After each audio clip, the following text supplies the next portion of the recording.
Hi friends, ഇന്നൊരു cooking വ്ളോഗാണ് കേട്ടോ. അപ്പോൾ ഇതെന്താണെന്ന് മനസ്സിലായി കാണും. അറിയാത്തവർക്ക് വേണ്ടി ഞാൻ പറയാം, ഇത് ചേനപ്പൂവാണ് കേട്ടോ. ഇത് വിരിഞ്ഞ് കഴിഞ്ഞാൽ ഈ പ്രദേശത്ത് നിൽക്കാൻ പറ്റത്തില്ല. അങ്ങനെയാണെങ്കിൽ ഞാൻ ഇന്ന് ഈ കൂട്ടാൻ വെക്കാനും പറ്റില്ലായിരുന്നു കേട്ടോ. എന്തായാലും ഇന്ന് ഞങ്ങൾ ഇതുകൊണ്ടൊരു തോരൻ ഉണ്ടാക്കാനാണ് പ്ലാൻ ചെയ്തിരിക്കുന്നത്. തോരൻ മാത്രമല്ല, തോരന് തീയൽ മെഴുക്കുരട്ടി ഒക്കെ ഉണ്ടാക്കാൻ പറ്റും. ഞങ്ങൾ ഇന്ന് തോരനാണ് കേട്ടോ ഉണ്ടാക്കുന്നത്. ആദ്യം നമ്മളിങ്ങനെ ഇതിനെ പാർട്സ് ആക്കി വെക്കണം. ബൊക്ക പോലുണ്ട്. എടുത്ത് കാണിച്ചു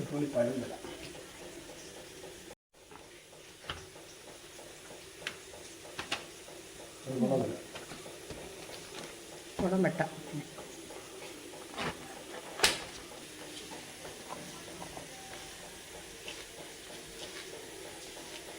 വെള്ളം ഉപയോഗിച്ചോട്ടാ. എന്തിനാണ് അങ്ങനെ അരിയേ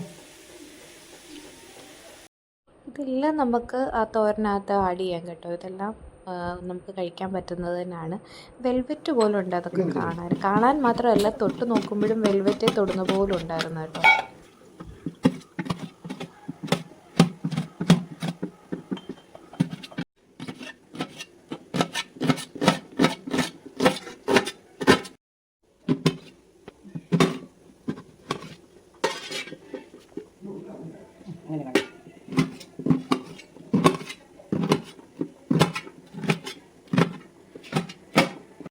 ഇതെല്ലാം ഇതുപോലെ ഇങ്ങനെ സെപ്പറേറ്റ് അരിഞ്ഞിട്ട് നമുക്കൊരു സൂത്രപ്പണിയും കൂടെ ചെയ്യാം. കാരണം ഇങ്ങനെ നമുക്ക് തോരൻ വെക്കാൻ പറ്റില്ലല്ലോ, കുറച്ചുകൂടെ വേവുള്ളതല്ലേ. അപ്പോൾ ദേ ഇതുപോലെ മിക്സിയിൽ ഒന്ന് അരച്ചെടുക്കാം.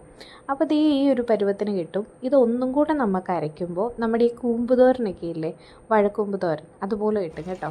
നമ്മൾ അരിയുന്നതിന് മുമ്പ് ഇത് കഴുകിയായിരുന്നു എങ്കിലും ഇത് അരിഞ്ഞു കഴിഞ്ഞ് ഒന്നും കൂടെ 1-2 വെള്ളത്തിലൊന്ന് കഴുകിയെടുക്കണം കേട്ടോ. എന്നിട്ടിത് വേവിക്കാനായിട്ട് കുറച്ച് ഉപ്പും മഞ്ഞൾപ്പൊടിയും ഇട്ട് നമുക്ക് വേവിക്കാനായിട്ട് വെക്കാം.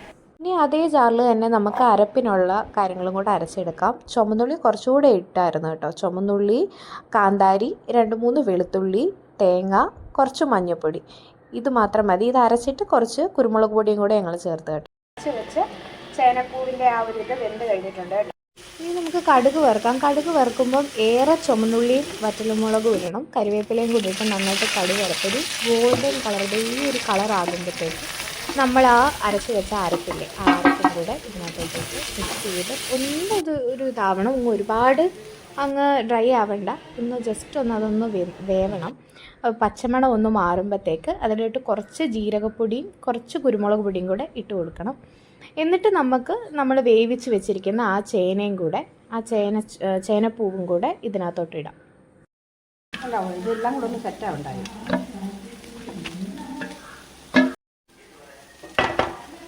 ഇനി അത് ഒരുപാട് നേരം വിട്ട് വേവിക്കേണ്ട, കാരണം ഓൾറെഡി വെന്ത ഇലയാണ്. വെള്ളം ഒന്ന് വറ്റിയെടുത്താൽ മതി. അങ്ങനെ നമ്മുടെ തോരൻ റെഡി ആയിട്ടുണ്ട്. അപ്പോൾ എന്തായാലും ഇത് ട്രൈ ചെയ്ത് നോക്കിയിട്ട് ഫീഡ്ബാക്ക് അറിയിക്കുക. അപ്പോൾ ഇഷ്ടപ്പെട്ടാൽ ലൈക്ക് ചെയ്യുക, ഷെയർ ചെയ്യുക, സബ്സ്ക്രൈബ് ചെയ്യുക. അപ്പോൾ പുതിയൊരു വീഡിയോ ആയിട്ട് കാണുന്നത് വരെ എല്ലാവർക്കും ബൈ.